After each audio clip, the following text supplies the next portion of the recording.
Hello once more, my foodie friends. Join me as we unravel the secrets behind the beloved dish where rice and beans converge in a symphony of flavors. Get ready for a taste adventure that blends tradition with intrigue, promising a delightful twist to your kitchen repertoire.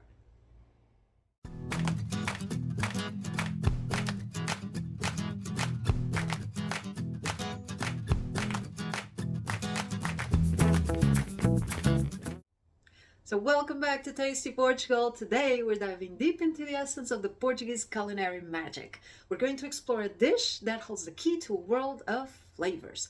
Brace yourselves as we embark on a mysterious journey about rice and beans, unraveling the stories and the techniques that make this Portuguese recipe truly extraordinary. Don't forget to hit the notification bell and follow me into the kitchen.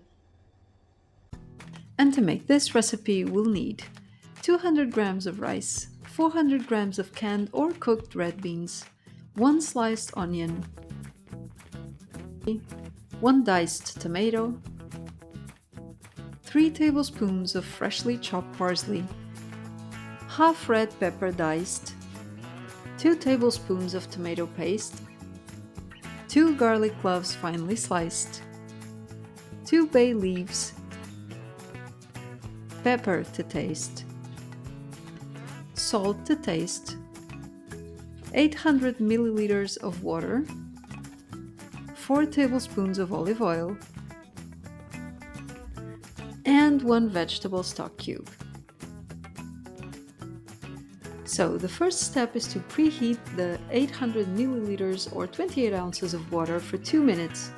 Now you can do this on your microwave, on your oven, or even on your kettle. Then we are going to dissolve the vegetable stock cube, stirring very well, and set it aside for later.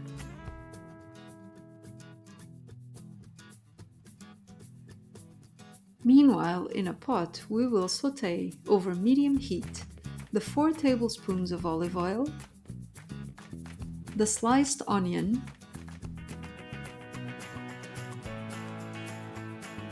the 2 finely sliced garlic cloves,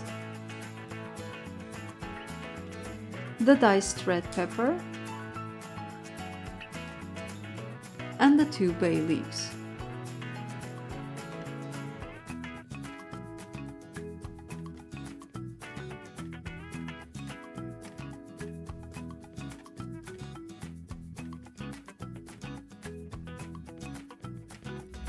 When the onion is translucent, add the diced tomato and sauté for 2 minutes.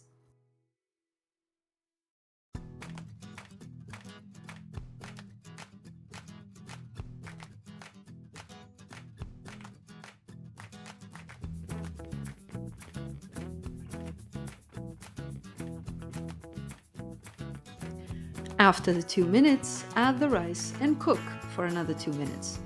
We really want the rice grains to become solid white.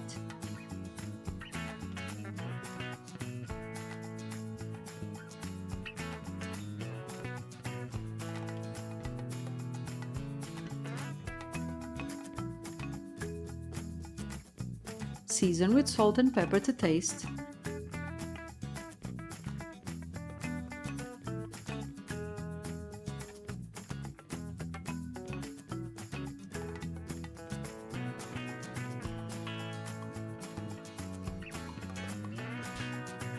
And add in the tomato paste. Give it a good stir to mix everything very well.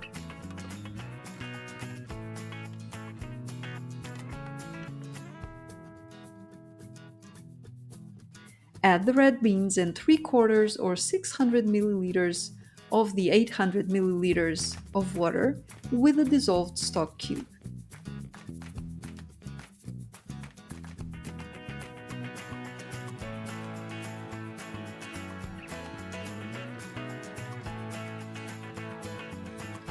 Stir to mix everything very well and reduce the stove to low heat.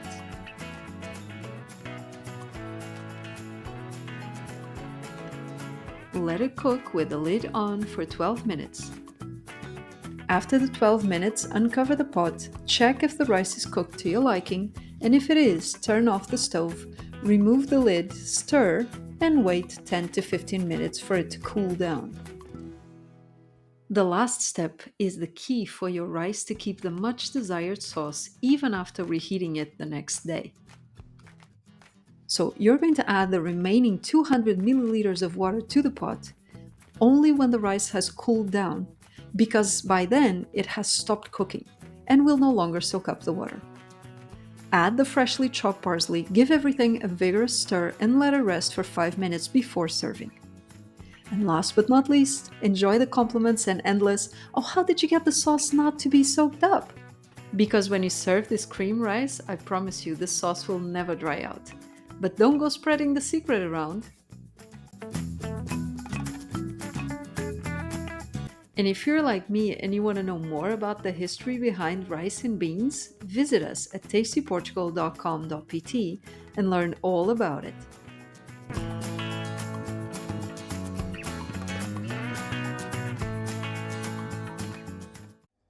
And as we conclude this culinary expedition into the heart of the Portuguese gastronomy, the mystery of red beans rice has unfolded on our kitchen stage. Each grain of rice and every red bean has whispered a story of tradition and of flavor. And I wish that the enchantment of this Portuguese recipe lingers in your home, inspiring you for future kitchen quests. Until our next culinary adventure, keep cooking, keep smiling, and as we say in Portugal, bom apetite!